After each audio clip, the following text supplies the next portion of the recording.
Good morning. This is Above the Tree Line, episode 4, where we talk about the importance of packing properly for every trail, even if you've been on it 100 times. Let's get into it.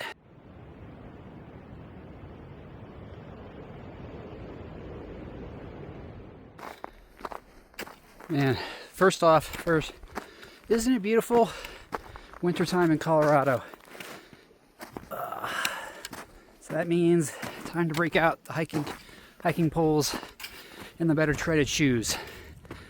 Just meandering through the Aspens, Mason Creek Trail, Staunton State Park, in the middle of the Rocky Mountains, and not a soul in sight. It is absolutely glorious. Anyway, one of the things I wanted to get into today is one thing that always annoyed me whenever I'm out on the trail. So when people are out hiking in jeans, carrying just a water bottle, and barely any gear, and look like they're completely unprepared for conditions. It's also not just that, but thinking that just because you're on a trail you've been on a dozen times, 100 times before, doesn't mean that you can't get yourself into trouble. In fact, statistics show that you are more likely to get into trouble if you're in familiar territory, because any risks that you may be familiar with have been normalized. It's like, oh, I've done this before, it's not a big deal. On the contrary, that's when risk tends to catch up with you, where it catches you by surprise. It's like, oh, I didn't know. Another thing that's an interesting fact as far as I'm concerned is that we're in a very risk-averse society, right? We've seen it a lot in the more recent years, where it's like, well, I'm out here by myself, out here on this trail, like 10 miles from civilization, very little cell reception. I'm out here alone. Some people might say that that is inherently risky, inherently dangerous. Well, I just ran into a park ranger about 10 minutes ago. Told him my name, told him where I'm going, where I expect to be, and when I expect to be off the trail. I also let my beloved wife know where I'm going, when I expect to be back on lower ground. Keep people apprised of your itinerary. And two, or I should say not two, but my next point is, it's not about the perfect tools, it's about the right tools. Right? You don't need top of the line or cheap of the cheap. You need what's best for your situation. And this isn't going to be oh, this has been sponsored by, because I'm nowhere near that yet. This is just about practical. What do you do? What should I do if I'm going to be out in the outdoors? What should I have? What should I consider when I'm out here? Especially if you're going to be out here by yourself, right? Step one is, keep people apprised of where you are. But two, let's have the right tools. Right tools for the job, right tools for the environment. Out here where obviously there's plenty of snow on the ground, I am more prepared for winter. I was expecting there to be more winter conditions. I was expecting there to be packed snow, so I'm wearing my better hiking boots. I brought my trekking poles with me. Brought more layers. And even if I had done a hike similar to this back home, it might be a little warmer, but there's still plenty of ice in spots.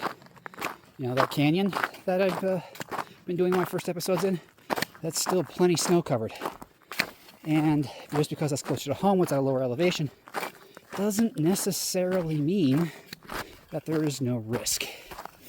That still means wear the right shoes, bring the right poles if you need them. And once we get up to our destination today, I will go through what I typically bring with me on every hike, every trail. And to me, it's a ritual, it's a routine. Right.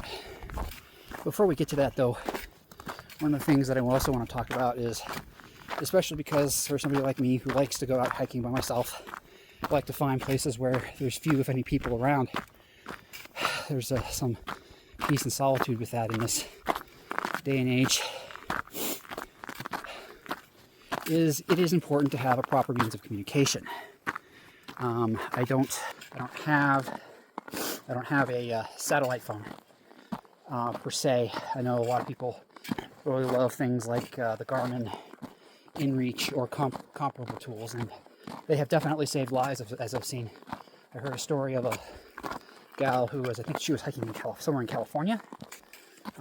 She fell, got stuck, and having that InReach device allowed her to get help and get it in a timely manner. So there's definitely a good use case for things like that.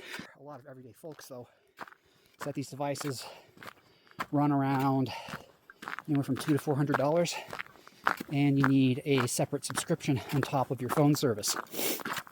So that can run anywhere from a few bucks a month to dozens of bucks a month.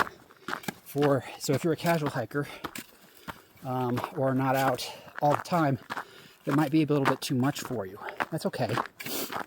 Nice thing, at least here in the United States, is that phone carriers are getting on board with the idea of having a satellite communication option within their phone plans.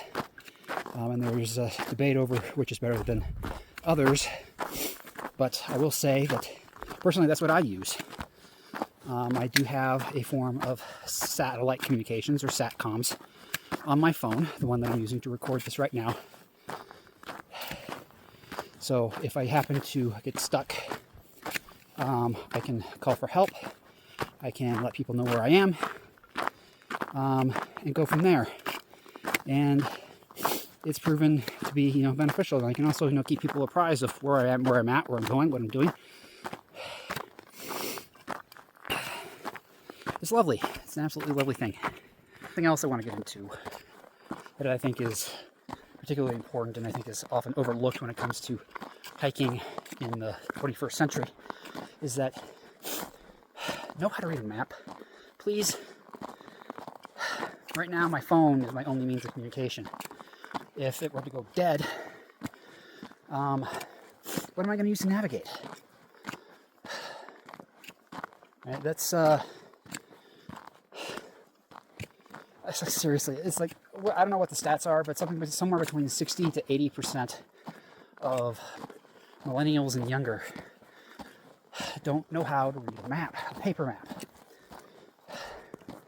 Now, just a little bit of some background story is, growing up, I wasn't that big into classical literature and what have you. I was big into reading maps. I was big into geography.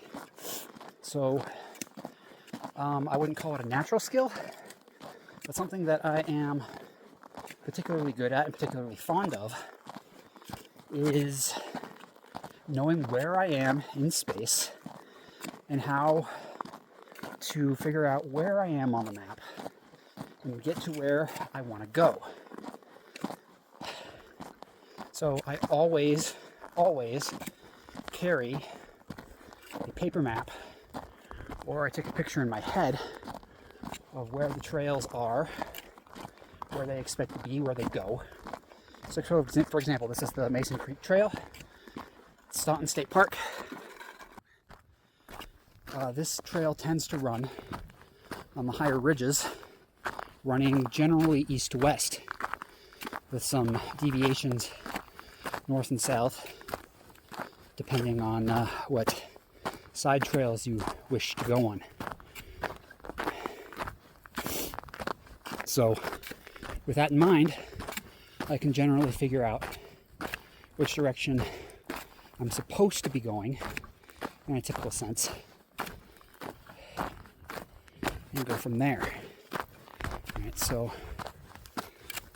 here, I think I'm heading more in a northeasterly direction. So, and then this will pivot around to where the Eagle's Nest is, or Eagle's Landing, which is one of the high points in the park that overlooks the valley below. That is our intended destination today, but that will depend on how much ice there is on the little scramble you have to do to get up to the top. So those are a couple of the main points, the bigger points that I want to share with you out on the trail today. Is tell people where you're going, know how to read a map, and carry the right gear for the right job. And this has been Above the Tree Line, Canyon Commentary, and I'll see you on the summit.